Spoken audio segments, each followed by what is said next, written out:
guys, good afternoon. Meron ditong sili. Ang sili luya pala guys, ang taba niya guys. Oh. Sili. Tapos alagbati. Tapos kamatis.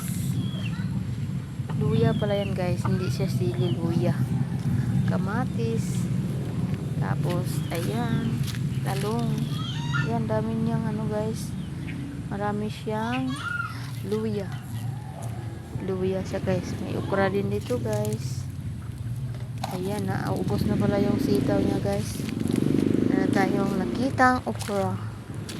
Ayan guys, oh, yung okra niya guys. So, namunga na. Ayan, okra. Libre ng gulay dito guys. Pag pupunta ka lang dito guys, mamitas ka lang pag marami ng bunga. Ayan, ayan yung laklak na. Laklak na siya. Okra guys. Marami siyang ano guys, tawag nito yung tanglad na kalbo na. Dami kasi mahingi guys, kalbo na yung tanglad niya. Dami siyang luya. Ang luya niya marami guys, mataba pa naman luya niya guys. Ayan, luya. Tanglad niya, oh, katago na. Ayan. Luya, ang taba-taba. Tapos yung kamatis. Luya again guys. Ayan. Kumpleto dito yung kapatid ko guys. Kumpleto na siya, Ricardo. Ayan. Oh, ang dami dito. Magulay. Basta hindi ka lang maarte guys. Ayan. Maraming magulay ito guys. Ayan, alagbati oh. Ang taba ng alagbati guys. Pag hindi ka lang maarte, sa bundok ka nakatira, maraming libreng gulay. Ayan guys, oh.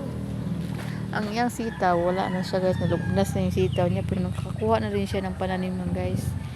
Sa sunod na vlog, magtatanim ako ng sitaw. Kita ko rin sa inyo guys. Ayan. Thank you for watching. Bye! God bless. Ingat po tayong lahat. Ito po ang ating vlog ngayong hapon kasi wala na pong ulan siya guys. Wala na siyang ulan. Tapos dito guys, oh, meron din ano dito guys. Tawag nito pure, buyag-buyag, tabi. Ayan guys, oh. Mais. Ayan, oh, mais siya guys. At saka humay, halo-halo na yan siya. Oh, diba? Makaani na tani guys. Nakakaano tani mais libre. Oh. Thank you for watching. Bye-bye. Yan po ang ating vlog ngayong hapon.